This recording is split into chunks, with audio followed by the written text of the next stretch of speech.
Nathan, thank you so much for coming on to the podcast. Thanks for having me, Paul. I'm stoked to be here. Right on. So, where are you right now? Where do you live? I'm in San Clemente, or more specifically, like Capistrano Beach, so South Orange County kind of area, just back at my parents while I'm kind of in the off season. Okay. Where do you normally surf? Around here, I surf Trestles or Salt Creek a lot in Dana Point, and then obviously this winter I was up north quite a bit. All right, cool. How long have you been surfing? I learned when I was 5, so my dad got us a wave storm from Costco and just kind of started pushing us into waves. He was never a surfer, he was always a motocross guy, Hmm. and from there just always at the beach, and yeah, it took root. Cool. The Costco board. How old are you now? I just turned 24 in March. All right. All right. So that's like 19 years. Yeah, yeah, 19 yeah. years of Almost. surfing, and you Hmm. are now interested in big wave surfing. How did you get interested in big wave surfing? I always say I kind of feel like it's been a quiet or invisible draw slowly over the years. I remember watching the Wedge growing up and seeing these big waves and never thinking I'd actually go out in them, but always knowing those kinds of guys were who I wanted to be like. And, when I moved to San Diego for school a few years ago, the waves are a bit bigger down there. So it was kind of like a natural progression where I was like, oh, I really enjoy this side of it. And it's kind of pushed me, to want to explore that around the world. Yeah, the wedge just looks like, I mean, Mavericks too, but the wedge looks like a terrifying wave. It's insane. Yeah, I'm no, sure a lot of definitely. the listeners have no idea what we're talking about, but it's the wedge is a very large, heavy barrel right in front of the beach, right on the beach. Hmm. Can you describe it? Yeah, yeah. So it's in Newport there, just about an hour north of where I am in San Clemente, and you've got a jetty there, and it just funnels all these south swells in the summertime, and it just refracts off that jetty and stands about double or triple anything else really. So it'll go 20 foot, 25 foot, and 10 feet from the beach and waist deep water. So it could be a very dangerous wave, but also a very exciting one. How often do people get hurt there? I'd say when there's a run of swell, it's going to happen every single time to someone, to some extent, whether it's a concussion or getting something twisted or just hitting the sand and needing to call it a day and get some rest. But it's pretty often for sure. Like everybody, every session. Yeah, we all come out of it a bit sore and like, oh, my neck's tweaked and this and that. Yeah. All right. And Mavericks is, I guess that's your big goal now. I mean, you've been surfing it this year. Hmm. Did you set that as a goal like last year or earlier? Yeah, so it was kind of in the back of my head for some time where I was like, I think I'll try to surf it on a small day, which now I know there's no such thing as a small day there. Um, but yeah, it was I think August 21st. I think that was the day I made a video and I was like, all right, I'm gonna surf it and share the whole journey. And that kind of was the best thing ever for me to do because it kept me accountable and got me working a lot harder than maybe I would have otherwise. Yeah, I saw that post on Instagram, and uh, Hmm. and here we are talking about it a year later. Yeah, pretty rad, full circle. Yeah, yeah, yeah. All right, so can you describe Mavericks to people who don't know what we're talking about? Yeah, yeah. Mavericks is sort of one of the wonders of the world. It's this wave that breaks about a mile offshore up in Half Moon Bay, California, and it's essentially as heavy and powerful as a wave could be, and it gets as big as a wave can get. So, to a lot of people, it's probably the scariest wave out there, and for good reason, just because it can very well hold you underwater for longer than you can survive at times. And some of the best surfers in the world have lost their lives there. So it's a serious place, but it's also a very magical place when you do get a good wave and connect it through. So I understand the concept of a wave being heavy, but it's a bit of an esoteric concept. Can you describe to the listeners who don't surf what we mean when we say a heavy wave? Yeah, definitely. So I guess you could have a wave. We can kind of think of it as like thin or thick. And like a thin wave, we'll say is kind of light. There's not a lot of power behind it. There's not a ton of water in it. And it might break a little more gently. So it won't be as top to bottom. It'll be a little bit more just of like a casual rolling wave. And then Mavericks on the other end breaks as if it's hitting very shallow water, where it's throwing super far out and it's just quite a few feet thick in the lip, which is, the water coming down. So all of that plays into it, where it's not just a 20-foot wave, but it's essentially, it's got the power of like a 60-foot wave, it feels like, because of all that water. Have you studied the bathymetry out there, like the charts, the nautical charts, to see like what creates the wave? Yeah, definitely. It's something I want to look at a little bit more, get a better understanding of. But there's, all these kind of grooves that lead into like the surfing zone at Mavericks and funnel that swell energy. And there's a certain window, around 270 degrees, kind of what you want for the swell coming in. And then it's just these different shelves or plateaus kind of underwater that it's jacking up onto. And once it gets big enough out there, it'll actually start breaking on like the second and third reefs. It'll start breaking in the deeper water when it's really giant. But that main bowl is just kind of like, a little bit of a plateau, shallow area. It'll break, slab into, and then it'll actually go back into deep water. So sometimes you'll fall there and then you'll be underwater and you'll fall again, which is really a weird feeling with surfing. So if you wipe out on the drop in on the second reef, you'll be underwater and feel yourself drop a second time. Yeah, you'll be getting spun, and then all of a sudden it'll be like in a waterfall, dropping another 15 feet, and your ears will go pop, and you're going, "Where am I going?" Yeah, it gets confusing underwater, doesn't it? Oh, big time. Yeah, that's part of the beauty of having a safety vest on, something that can pull you back up to the surface, because if you get, I've ruptured my eardrum in small waves and you lose your equilibrium or which way is up, it could be very scary there for sure. And your vest, can you describe that and how it works?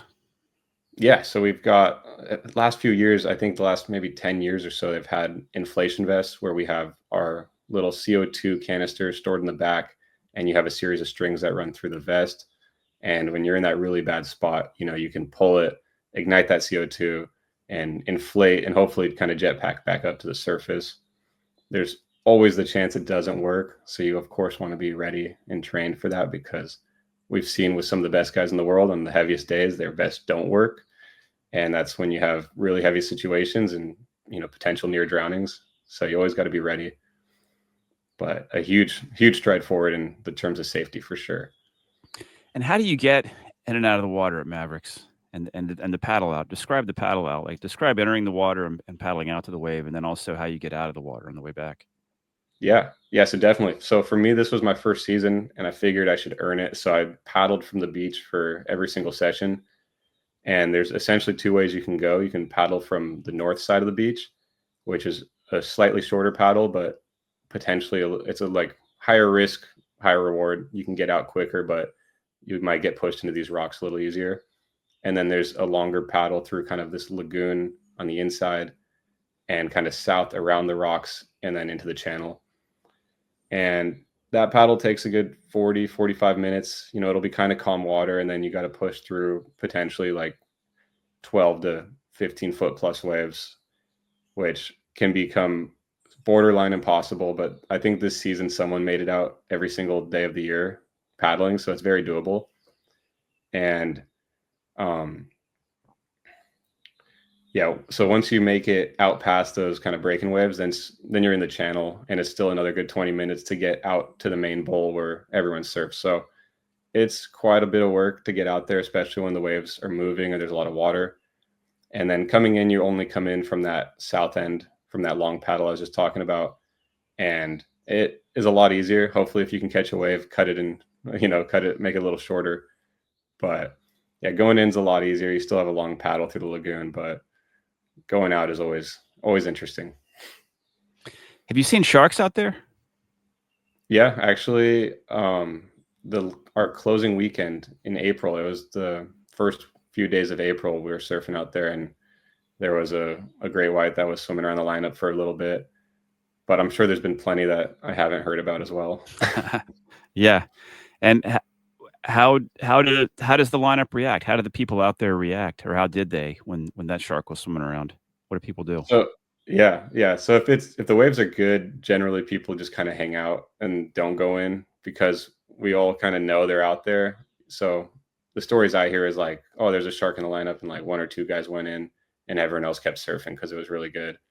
And I'm kind of like that too, where I'll stay out unless it's like a huge shark and aggressive, or if you can kind of read the vibe. If the shark's just cruising, he's probably going to leave us alone. And normally that wave's more of a concern than anything there.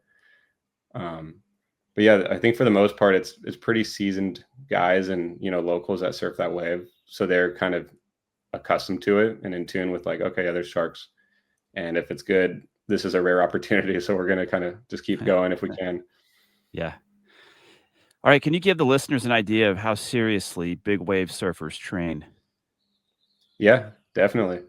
Um, for me, especially going into it for the first time last season, it really was like training as if my life depended on it, because looking back, it really does. And I think talking to guys like Luca Padua and some of the guys that do it best out there is, focusing on having kind of like some mental fortitude days in your training program, days dedicated to really suffering and pushing yourself to that level that makes you want to quit, makes you feel like, why am I doing any of this? Because once you can push past that, you realize how strong you really can be. And, there's a bunch of different ways to go about training. You got your breath work, static. So when you're calm, low heart rate, dynamic when you're exercising, and then just, getting in the gym, getting strong and getting fit, running, paddling, swimming. So it really is a full-time job trying to be in shape and trying to get to that level, especially when you watch the other guys out there that are really good and in tune. You're like, I want to get as confident as those guys. So I need to try to, work as hard as those guys, and maybe harder to try to play catch up a little bit. Is most of your training strength training, or do you also train for flexibility?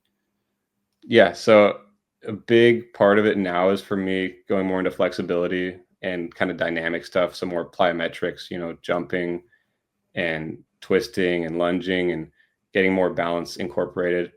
Because as much as strength is great and you want, some muscle to protect yourself from injuries, for me as a surfer, I'm just figuring in such a dynamic environment, my weakest points come from my flexibility and, kind of your ability to react with those little fast twitch muscles. So yeah, I think that's becoming more of a focus this season for sure. How about breath holding? Do you specifically train for breath holding? Yep, yeah, definitely. So I do like a mix of static, which is, if you're calm laying down and breathing up and then holding your breath, you'll do 2 to 4 minutes if you're calm like that. And then dynamic, where I'll be running and I'll hold my breath for 15 to 20, 25 seconds, or on the row machine or on the assault bike, kind of do a circuit, go all out 30 seconds, hold my breath for 20, all out, back and forth. And that kind of plays into like having that mental fortitude day. If we're doing work in the pool, I'm trying to go into more, there's like a deep end fitness class nearby that I go to, and getting underwater, kind of feeling like you're drowning in a way is good practice. And we've been playing Torpedo League a little bit. I don't know if you're super familiar, but you're underwater No. with a little torpedo, and you got two goals, and it's 5-on-5. Everyone's trying to score, and you can two team a person. So if you have the torpedo, two guys can attack you, and you're pretty much fully wrestling, like choking each other out underwater, holding your breath as long as you can. So for me, I'm like, this is perfect training, because it's kind of like a wave, not wanting to let go of you necessarily, but you really want that breath. And in that game, you're really trying to score. So yeah, just keeping it varied and definitely a good focus on breath. What do you try to do when you're underwater? You've wiped out on a big wave and it's pure chaos. What do you try to tell? What do you tell yourself you need to be doing in that situation? Yeah, I am honestly, not a lot goes through my mind, I think, when I'm getting in. I'm definitely a little scared, and I'm more so worried about like, okay, once I've gone through the initial impact, because that's where most of the injury is going to happen at the beginning, right? You're falling, hitting the water hard, and then you're getting picked back up and thrown again, just because that wave's so powerful. So you're going to be flying through the air and hitting something twice. So as long as I don't get hurt in that first part, I just try to relax.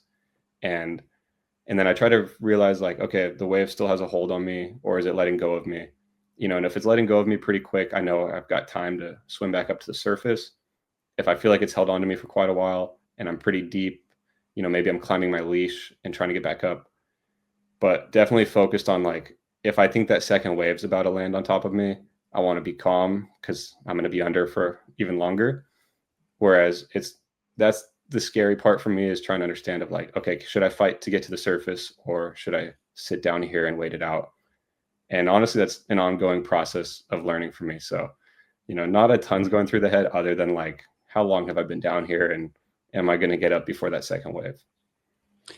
Yeah, that's on my mind because I was surfing one of the big waves here recently and was underwater for a while, and I felt the wave start to let me go, and I started climbing my leash, and then it got Mm-hmm. dark again, and I was like, it got light and got relaxed. The wave got kind of relaxed, and it got lighter underwater. So I started climbing my leash, Mm-hmm. and then it got dark Yep. again. I guess I got hit either a second wave, probably a second wave hit. It was probably a double wave, and Yeah. then and then I kept trying to climb my leash, which was a mistake. I should have relaxed again.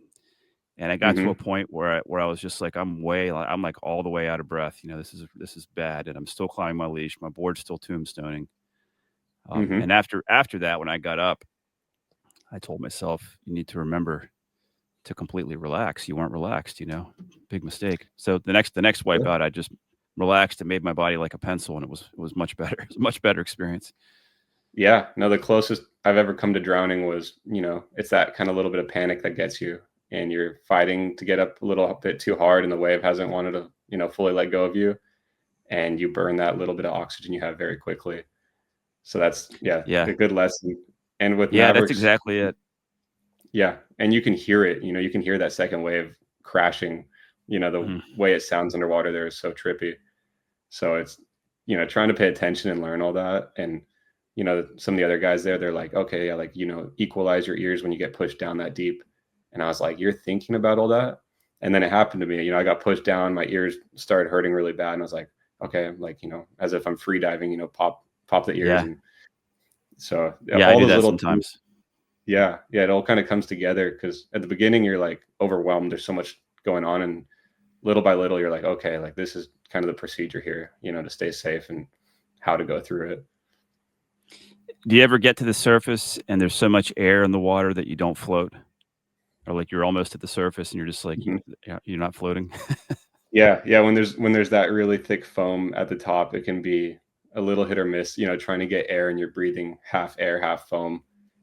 Luckily, with at least with the big wave stuff, I've noticed in the cold water, you have so much neoprene, and with the you Mm. know, and with the inflation vest, even when it's not fully inflated, you have a little bit of air in it, so it really does help you stay a head out of the water. I used to have long hair, and the long hair would sometimes like cover my mouth, and I couldn't breathe when I was coming straight back up. So as long as I'm like short hair and with that gear, I've been pretty lucky, at least getting out and being able to catch my breath before that next wave or two. Yeah, the neoprene helps. I wore my so I'm in Panama, Hmm. and you don't need neoprene here. But I wore my spring suit last time I surfed at Silverbacks, which is the big wave here, Hmm. and I've Yeah, that decided wave was. I'm gonna do that from now on. Is wear the spring suit there. It's like a little bit of body armor for one thing in case you hit the bottom, but the flotation really makes a difference. And there's Yeah. no shirt to get pulled. Like last time I surfed, it wasn't at Silverbacks, but the last time I was out at a different spot, my shirt got pulled up over my head while I was underwater. So not only am I getting worked underwater, but I've got this neoprene shirt that's like covering Hmm. my face. So if I get to the surface, I'm not going to be able to breathe. So it's like one No, more that's, thing you don't have to deal with, if you've got a spring suit on. yeah, no, Is that's that definitely something I'm thinking about for like Puerto Escondido and some of those waves I want to go surf. It's like, some impact or, short john or whatever to not just bring you up and protect you, but like, yeah, that little bit of flotation, when you're used to it, at least is going to be a little bit of a transition going into warm water. yeah. I wear the spring suit sometimes, and I've never worn it and thought, oh, this was a mistake. I shouldn't have worn it. I'm too hot or Hmm. something like that. You can always flush water through it and deal with that. Yeah. It's like, you're going to be warm anyways. right? Yeah. Yeah, you're gonna be yep. What is something else you've learned while surfing Mavericks? Um, I learned to bail off your board earlier if you're getting caught inside to swim through the wave. I bailed at the top on one, and then I got through to the back, took a few strokes, and saw everyone slowly moving away from me because I was getting pulled backwards and over the falls. And one of my friends was like, "Yeah, dude, you read that so bad." And I was like, "Yeah, I did. I had no idea what to do." Like, I thought like get up it as much as possible and push through the top. But it's like if it's throwing like that, you just want to, swim through it and maybe even ditch your board at that point if it's a serious wave, you don't want to get pulled over with it. But yeah, so definitely ditch early and be committed, swim down deep. All right. Yeah, good advice. Yeah. I Seems looked I looked straightforward, but I missed it. I looked up on the internet just before the interview to see how many people have died at Mavericks. It says 10 people have died there since 1990. Mhm. Do you fear death? Let's start by saying, do you fear death in general? In general, not a ton. I mean, of course, like anyone, I'm still, 24, so I've got a lot of life I hope to live. I fear dying in a way that's not meaningful to me, I guess, more than anything, you know, being Yep. unlucky in a car crash or this and that. I mean, you never know. So that's always, I guess, a background level fear. But I think if you're going to talk about surfing with it, I'd say I've reached a level of acceptance. It's the goal is always to train, get in the best shape, and do everything you can to walk away and go home at the end of the day. But if I am to, ever give my life to the ocean, then it would feel like a just cause for me. I wouldn't die unhappy or with regret. Yep. I agree. To die doing something you love is a good way to go. Yeah. Yeah, not necessarily when you're 24, but Yeah. Maybe, but maybe it's prolong it a little bit, but yeah, it's still better than dying, at 24 in a car accident. yeah, Um, no, and that's the thing, right? So or a I long, like slow that. death in a hospital. Mhm. It's not tragic to die doing what you love, so I do live by that a Right. bit, take your chances because I'm gonna regret the ones I don't go on more than the ones I do, I'd say most of the Yeah. time. Do you enjoy a little bit of fear? Yeah, I think definitely. I think that's where my passion for big waves has hit me so hard because, I've done my own biking in the past and riding motorcycles and skateboarding and all those kinds of things that were a little more adrenaline fueled. And then applying that to surfing, I was like, surfing had always been my main passion. So I was like, wow, this is exactly where I want to be.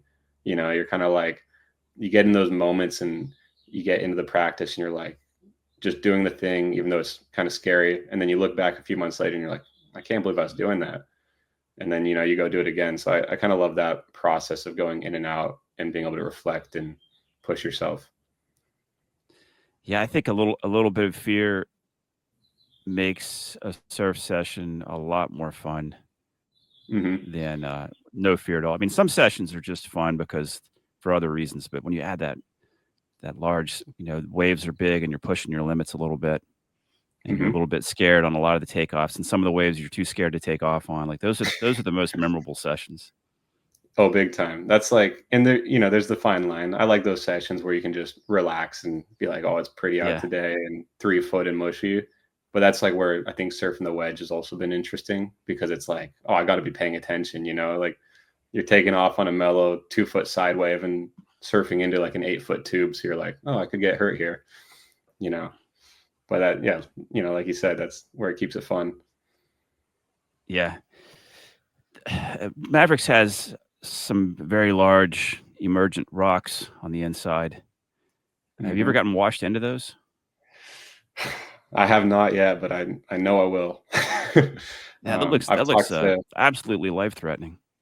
Oh, big time. Yeah, no, they're so, with Mavericks, there's so much water moving. You'll generally have a current running, either north to south or south to north, if, depending on the winds and the swell a little bit.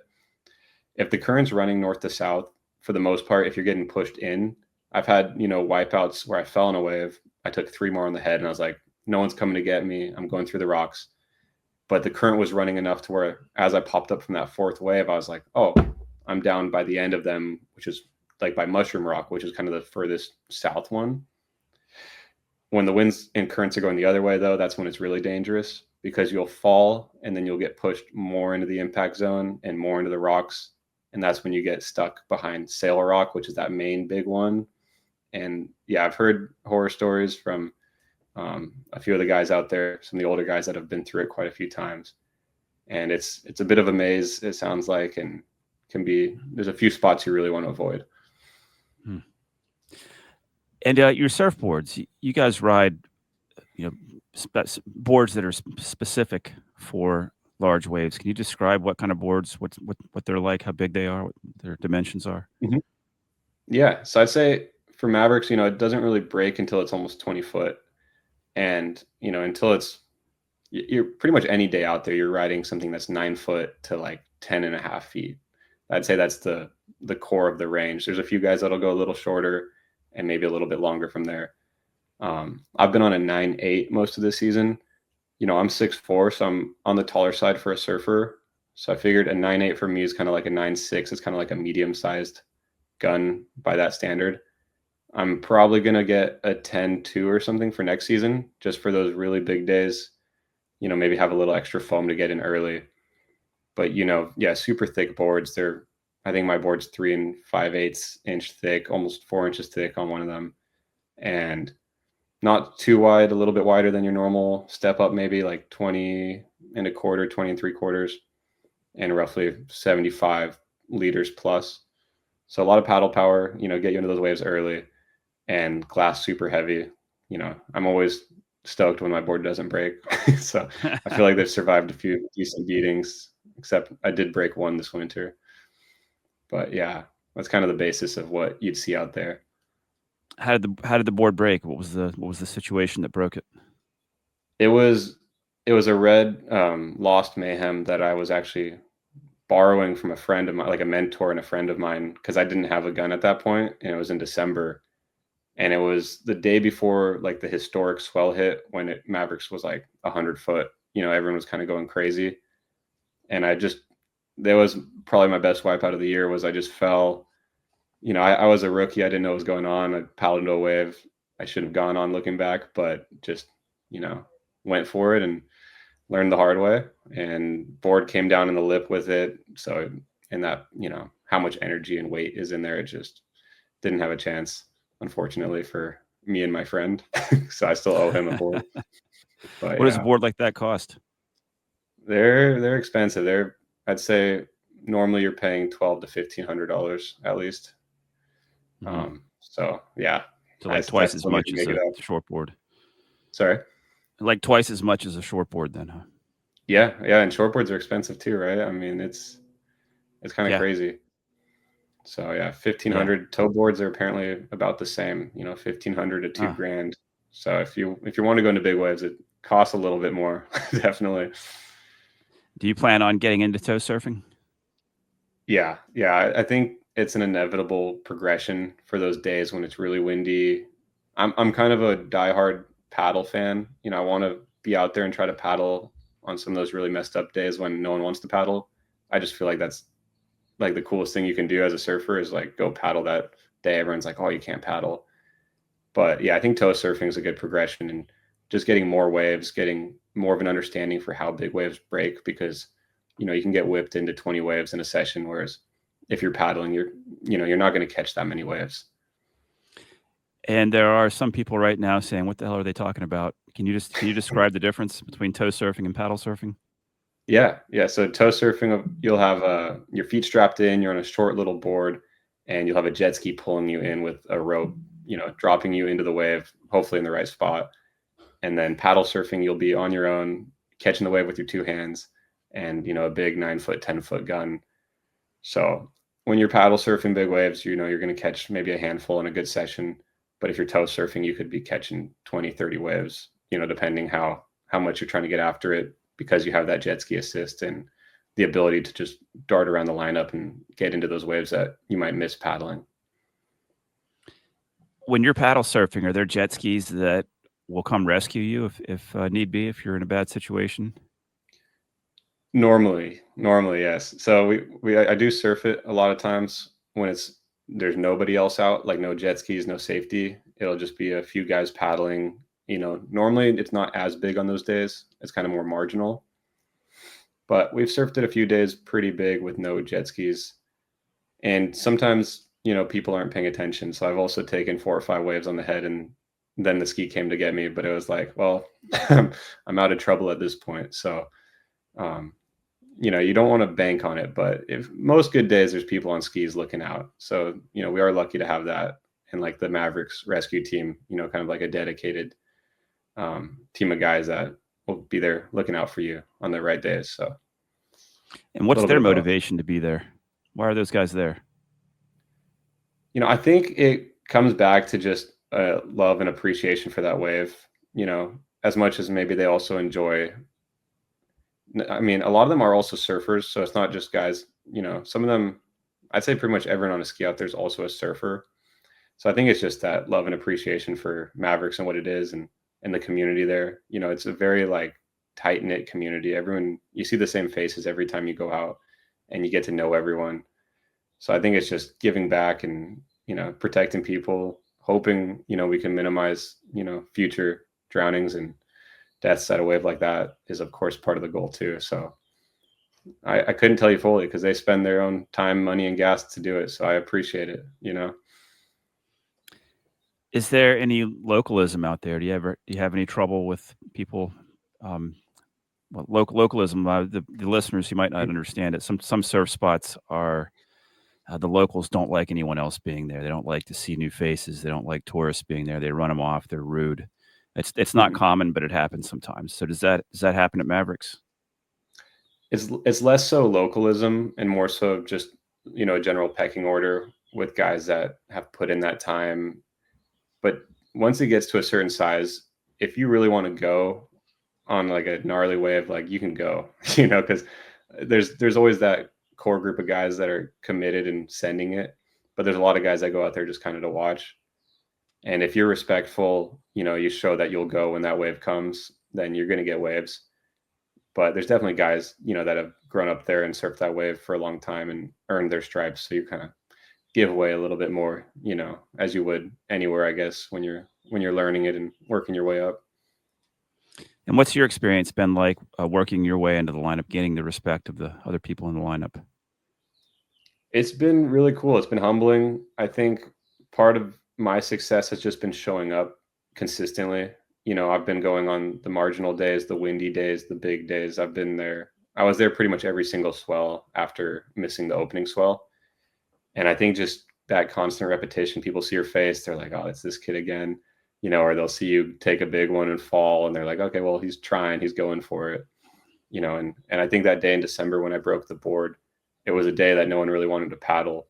And then there's this kid that hardly knows what he's doing trying to go do it. So I think you earn some respect just by, you know, being genuine and showing that you want it, even if you're not always successful in that. It's just like that.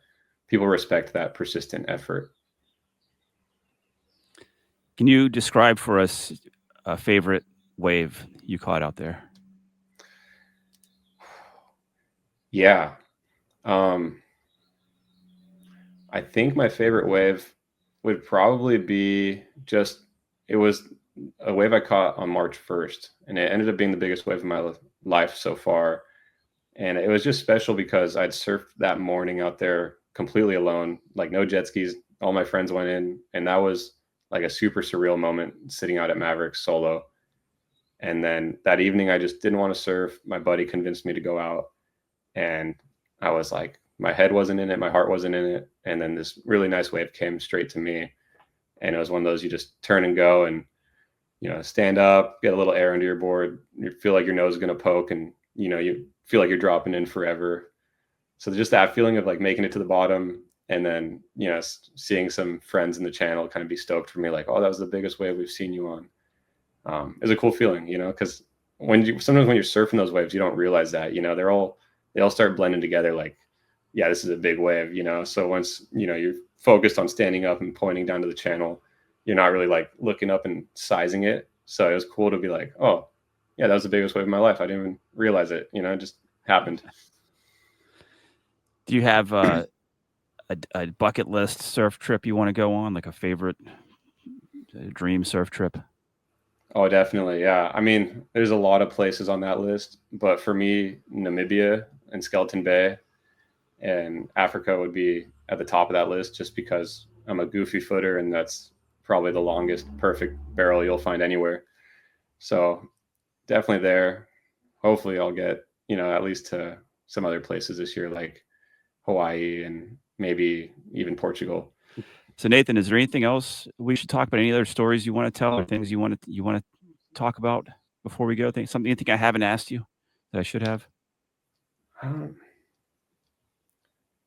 I guess the one thing that comes to mind for, I don't know if anyone listening is interested in getting into big wave surfing necessarily, but for anyone that is, reach out to people and put yourself out there to be a part of the community, because there's not always a ton of information on the surface, it might seem, but people are all a wealth of knowledge and incredibly open in this space. I feel fortunate to, sit alongside some of the best guys in the world out there and, talk to them and pick their brains. So I don't know, for anyone that's thinking about going into it, it's just put yourself out there and, reach out to people because they're very open and willing to help people that want to learn and grow in that space.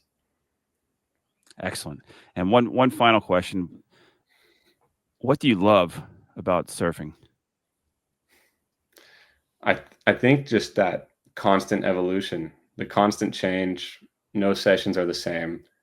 No matter how good I surf a wave, it always feels like I could have done something better. And it's just that thirst that can never really be quenched, but in a great way.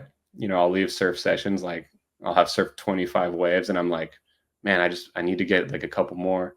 And the big wave side of things brings that whole other quest of like putting your life on the line, training, working for months, saving up all your money, getting to that place, and then, hoping that ride connects, and then, having that memory for the rest of your life. It's just a special process. I think us as surfers are lucky to have that, and I think a lot of people are grateful for that. Yeah, it never gets old. Even when I It's surfed not. Florida for 23 years in a row, Hmm. mushy waves on a longboard, it Yep. never got old. It No, didn't get it's old. crazy, right? It doesn't even Yeah, matter how good of waves it is. It's just there's something about it. yeah, yeah. There is. There's something special about it. It's my Hmm. favorite sport of all the sports I've done.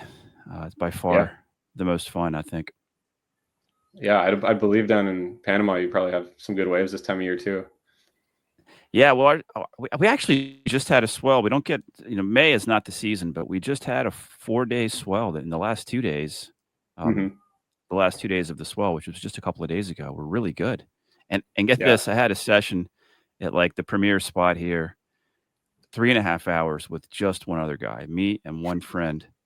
Nobody. It dude. was raining the whole time, and there was thunder and and lightning in Yeah, the background.